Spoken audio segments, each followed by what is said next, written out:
So this is just a quick rant about the game in terms of the post game and just how I feel about the game overall now that I've completed it. First off, congrats, you've completed the main story. You can now return to Castor Woods to take on any remaining quests and uncover everything the world still has to offer. Watch yourself. After Baron's death, his troops, although disorganized, continue to ravage the countryside. So that brings me to my first point.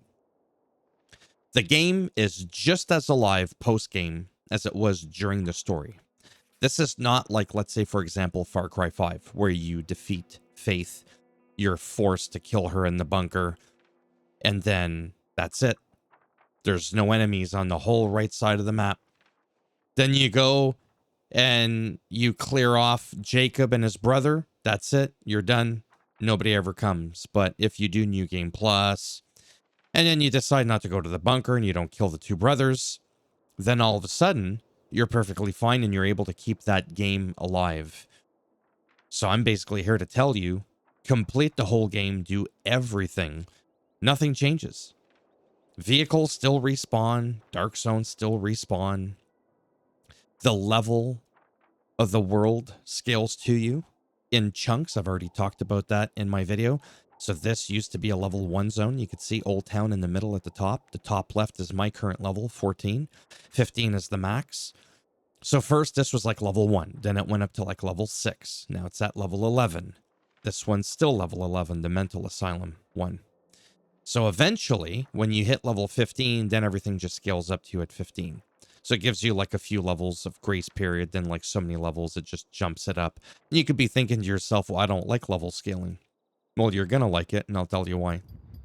Because when you go to your skills, you have enough skill points in the game that when you get maxed out, you literally have your whole beast tree filled. Top, bottom, and left all filled. I'm only missing 1 point here, 1 point there, and 2 points here. Well, I'm going to get 4 points per level, so it's going to be completely maxed out. This is where you're going to feel that sense of progression, being able to turn into the beast whenever you want. It lasting a lot longer, you healing a lot more, you just doing more damage overall, having more stamina, having more health. So even though from a level perspective, they're leveling up with you, you're still going to feel a lot more adequate than you did in the very beginning.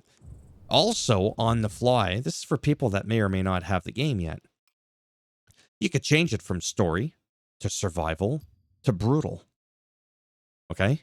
So if you want it more challenging, you could do that. If you want to feel like you're a real badass, well then, leave it on story difficulty. Okay? So that takes care of that in terms of talking about the post-game.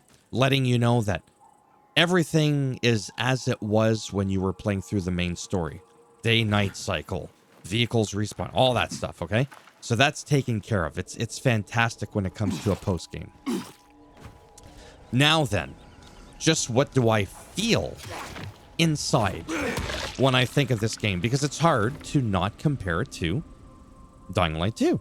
It's the same developers. It's the successor to the game. This was supposed to be a DLC that got out of control, and it ended up being its own standalone game.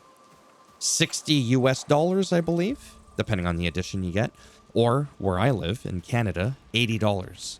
Dying Light 2 was $80. This is $80. Now, if I want to be blunt, as much as I love this game, and I beat it twice, on PC and on console. On PC was gifted to me so that I could play with a couple of friends of mine. This game is not worth $80. That doesn't mean it's not worth your time. It's not worth $80 if you compare it to Dying Light 2. If Dying Light 2 had never happened, then this would absolutely be worth it. So it's all about perspective and what you're comparing it to. Dying Light 2, you can fast travel. You can do infinite repairs. The world is bigger. The story is bigger. I'm more invested with more characters in Dying Light 2. This one feels like a standalone game, but it does kind of, no offense, in comparison to Dying Light 2, it does feel like a DLC. A big-ass DLC, but not an $80 DLC. I'm just being blunt. I do not regret my purchase whatsoever. I am going to sink a lot more hours into this game than you probably realize. Okay? But if I am to be perfectly honest, you have not purchased the game yet, but you loved Dying Light 2. If you don't care that this will not feel as full as Dying Light 2, and you don't mind the price point, then by all means get it, because it's not like you're gonna likely regret it. Overall, the feel, the tone of this game, and I could be completely off my rocker here, I feel like this is a bit more like what maybe an open world Resident Evil game would feel like. It feels more zombie survival. Like I said, you have to do more scavenging. You don't have infinite repairs on your weapons. Some legendaries are not even repairable to begin with. Okay? The vehicle, you gotta craft repair kits to fix them. You gotta look for fuel because that's your only real way of getting quote-unquote fast traveling. Whereas in Dying Light 2, you could fucking fly around on a magic broom, for Christ's sakes. You could just fast travel. The nights were a lot easier in that game. Okay? Even with the update. This game, the nights are dark as shit. And volatiles, my friend, are harder to sometimes deal with than the bloody bosses you'll come across during the story campaign. That's insane. So these are all the reasons why I'm claiming what I'm saying, that this feels more survival in this aspect. Okay? Whereas Dying Light 2, although in my humble opinion, overall the better game if I had to pick one, feels more just like an open world action-adventure game. And that is not an insult. It's not a compliment. It is just an observation. Okay? And you can take that as you will. You can feel free to completely disagree with me. I'm not going to be offended. I could care less. It's okay. You're allowed to feel differently. So take that into consideration. And that's pretty much it. I don't really have anything else to add other than this is a great game, and it is different enough from Dying Light 2 that I myself can justify having both games on my system. Dying Light 2, as much as I do prefer it, is not enough to just have me delete this game here and completely forget about it. And vice versa, obviously.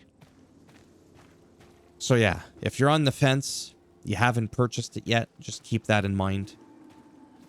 And that's pretty much it. Like I said, I'm running out of shit to really talk about here. But it's been a real treat. And I just love the whole, you know, beast thing, punching people's heads. I mean, it's just so much fun.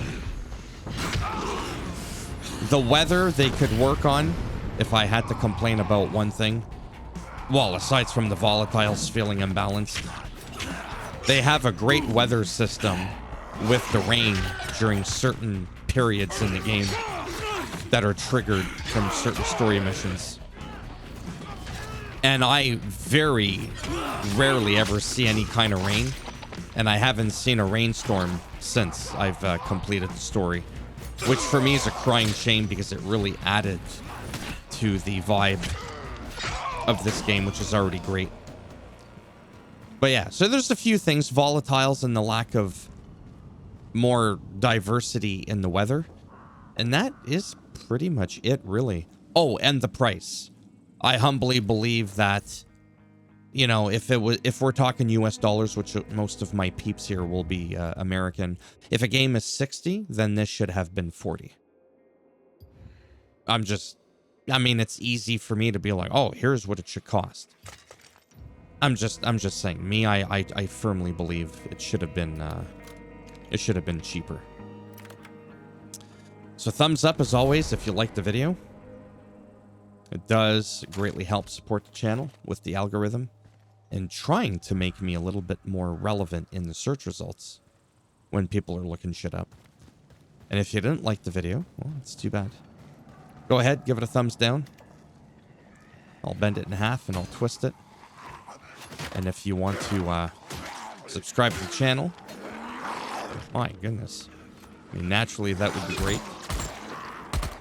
But if not, thanks for stopping by anyways. Take care. And if I'm lucky, maybe I'll see some of you in the next one. Bye for now. I have to clear them before I can reach for my for my phone so I can stop the recording. All right. Bye for now.